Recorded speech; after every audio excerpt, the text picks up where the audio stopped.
So I want to circle back to something we talked about earlier, this exorbitant privilege of being the global reserve currency.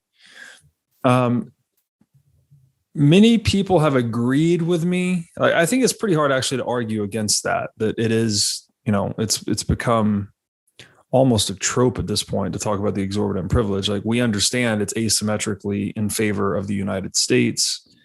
But even those that agree with me on that point will disagree that it was done intentionally. They think the system was not, whether it's central banking or Bretton Woods conference, like, no, we were just trying to scale global commerce and it just happened to end up like this. Where do you fall in that camp? Like, how do you see intentionality?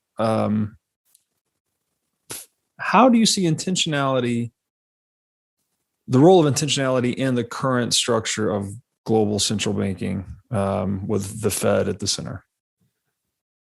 I don't even think it needs to be that conspiratorial, like that, they sat in a room together and hash this all out for their own benefit, which could have happened. I'm not saying that didn't. What I believe is that all behavior follows incentives. And I think that eventually the incentive was biased in favor of the US. So, year after year, day after day, in the implementation of how you execute on that, which is time-based. It's not just a static event like this happened and then everything follows. It's a everyday continuous migration in its particular direction.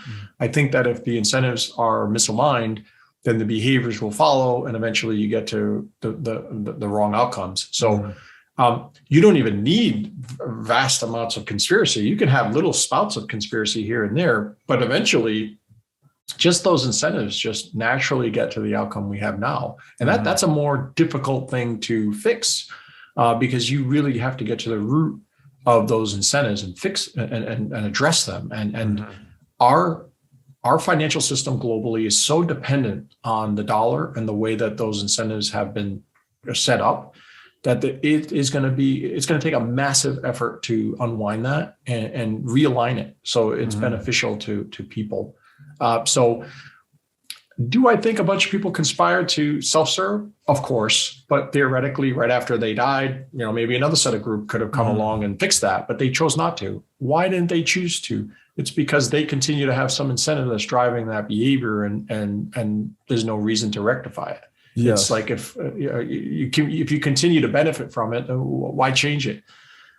Yeah, of course. Yeah, and again, incentives being kind of the prime mover of human action, they also blind you to things, right? If you're profiting from some activity, you're going to be willfully blind to any externalities or negative aspects to that activity.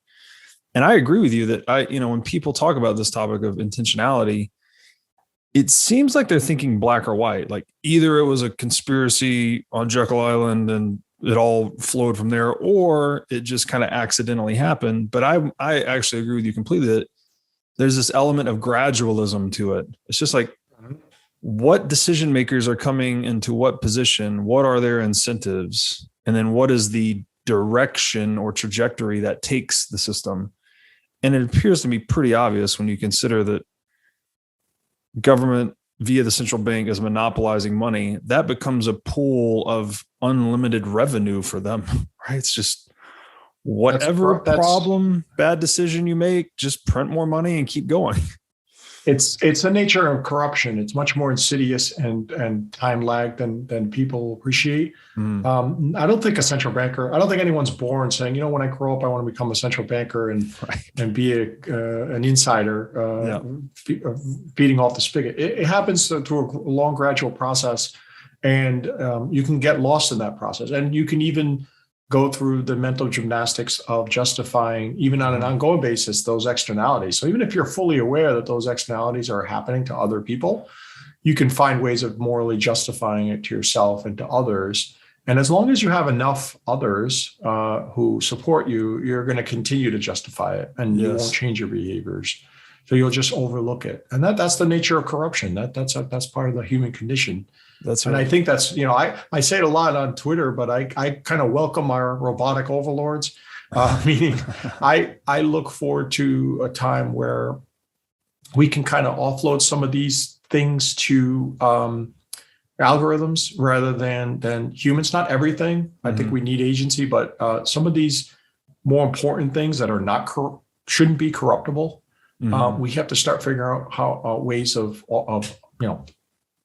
delegating that to them. Right? And then that's one of the things I saw with decentralized networks like Bitcoin is that, wow, look, we have a set of consensus rules that we can start delegating this responsibility of purchasing power, value to, rather than individuals that are corruptible.